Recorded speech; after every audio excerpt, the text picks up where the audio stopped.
میں مقدمے میں آج پیش کی تھی، لا یاتیہ الباطل من بین یدیہ، ہمارے درمیان آتے ہیں، آپ دنیا جان لے اگر نہیں چاہتی ہے، ہمارا اگر بوڑھا کوئی غلطی کرے یا اگر بچہ حافظ ہے یہ بچہ بتائے گا ہمارا قاری غلط پڑھ رہا ہے، اگر یہ نوجوان غلطی کرتا ہے ہمارا بوڑھا کمزور ہے لیکن سبق زیر کی غلطی بتائے گا، یہ بتائے گا نوجوان تو یہاں غلط کر رہا ہے، پیچھے سے لکما دے گا۔ معلوم یہ ہوا آج اگر کوئی ملعون ہمارے اس اللہ کے کلام میں ایک نقطے کی کمی کرنا چاہے، ایک زبر کی زیادتی کرنا چاہے، رب الجلال کی قسم نہیں کر سکتا، یہ ہزاروں کی تعداد موجود ہے، یہ اسٹیٹ پہ بیٹھی ہوئی ٹوپیاں جو تمہیں دکھتی ہے، ہندوستان کے جو مدارس دکھتے ہیں، ہندوستان کے جو علماء دکھتے ہیں، یہاں تک کی دنیا میں جو بھی حاملین قرآن ہے وہ جو دکھتے ہیں ان کا معلوم یہ ہوتا ہے دنیا کا کوئی معلوم زبر زیر کم نہیں کر سکتا، اور جو میرا دعویٰ نہیں ہے یہ اللہ کا فرمان ہے، اللہ نے خود فرما دیا اگر کوئی چاہے اس کے اندر کچھ داخل کر دے، وہ انسان ہو تب بھی داخل نہیں کر سکتا، وہ جنات ہو تب بھی داخل نہیں کر سکتا، وہ اگر یہ کہے وَلَا مِنْ خَلْفِهِ، اس کی تفسیر یہ ہے اگر وہ اسلام کا دعویٰ کرنے والا ہو، اگر وہ کہتا ہے ہم لا الہ الا اللہ پڑھتے ہیں، اگر وہ کہتا ہے ہم اپنے بیت کو مانتے ہیں، اگر یہ کہتا ہے میں اللہ والوں سے محبت کرتا ہوں، اگر یہ کہتا ہے میں اللہ پہ ایمان لاتا ہوں، نہیں اللہ نے کہا نہیں وَلَا مِنْ خَلْفِهِ، نہیں یہ شیطان ہے، یہ مذہب ہے، میرا قرآن میں اگر یہ داخلہ کرنا چاہے داخل نہیں کر سکتا، ایک زبر نہیں بنا سکتا، ایک زہر نہیں گھٹا سکتا، یہ میں نہیں میرا رب کہہ رہا ہے، انشاءاللہ قیامت تک جیسا قرآن ہے انشاءاللہ کہ میرا یقین نہیں ہے، یہ اللہ کا فرمان ہے، اور اللہ کے فرمان پہ 100% ایمان لانا ہمارا اخلاقی فریضہ ہے، ہمارا دینی تقاضا ہے، ہم سب ایمان لاتے ہیں اور ہم سب اس سے بیزار بھی ہوتے ہیں۔ کیسے؟ جیسے عبد المطلب ابرہا جب کعبے کو اٹھانے کے لیے آیا، معلوم ہے عبد المطلب نے جا کے کیا کہا، میرے دوست اونٹ ہے مجھے واپس دے دو، جب اس کا گھر ہے وہ خود اس کی حفاظت کرے گا، یہ تو کہا۔ کہنے کے بعد ابرہا یہ کہہ رہا ابھی تک آپ کی جو ہے میں بڑی عزت کر رہا تھا، مجھے لگتا تھا آپ بڑی شخصیت ہے، لیکن آپ نے جو بات کہی اس سے آپ گر گئے میری نظروں سے۔ خیر وہاں سے آنے کے بعد اللہ کے کعبے کا غلاف پکڑتے ہیں، اللہ کے گھر میں یہ رو رو کر دعا کرتے ہیں، اے اللہ میں کمزور ہوں، میری جماعت کمزور ہے، بہت تھوڑی ہے، اس کا مقابلہ نہیں کر سکتے، اے اللہ تو مقابلہ کر سکتا ہے، تیری ذات مقابلے کے حالت لاک ہے، جس کو چاہے ایک پل کے اندر مٹا دے، اے اللہ میں کعبے کا غلاف پکڑ کر کہہ رہا ہوں، اے اللہ اس گھر کو بچا لے، ان کی آواز جاری ہے، ان کی اس کمزوری ہے، ان کے انصاف ہے، اللہ کی جو ہے اللہ کی جلال کو ایسا جو ہے ایسا ہلایا کہ لوگ ایسے تباہ ہو جیسے پھوٹا۔ علم تر کیف فعل ربک باصحاب الفیل الی آخر کاسفون معقول، ایسے ہو گئے جیسے پھوسا، ایسے معلوم جو ذہن سے کھسک جاتے ہیں، جنہیں معلوم یہ نہیں کہ اس کی حفاظت اللہ کر رہا، کیسے کمزور لوگ ہیں۔ بہرحال میں شاید وقت ہو رہا ہے، میں نے بھی حدیث کا ترجمہ بھی نہیں کیا، میں ادھر بہرحال کہیں بات کرتا رہا، لیکن بہرحال میں آپ سے یاد کر دوں، یہ میں نے آپ کے سامنے قرآن کی آیت پڑھی تھی، اس کے بعد میں نے پڑھا تھا کہ علم القرآن، یہ ایک مخاطب ہے، اور بعد میں خلق الانسان، یعنی تعلیم کا حاصل کرنا پہلے اور انسان کی تخلیق بعد میں۔ جب انسان پیدا ہی نہیں ہوا تو تعلیم کیا حاصل کر سکتا؟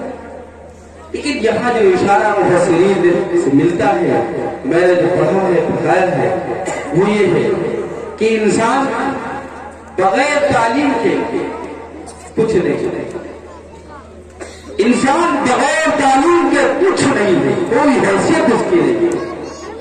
اگر تعلیم نہیں ہے تو وہ یہ سمجھے کہ ہم انسانیت سے خارج ہیں،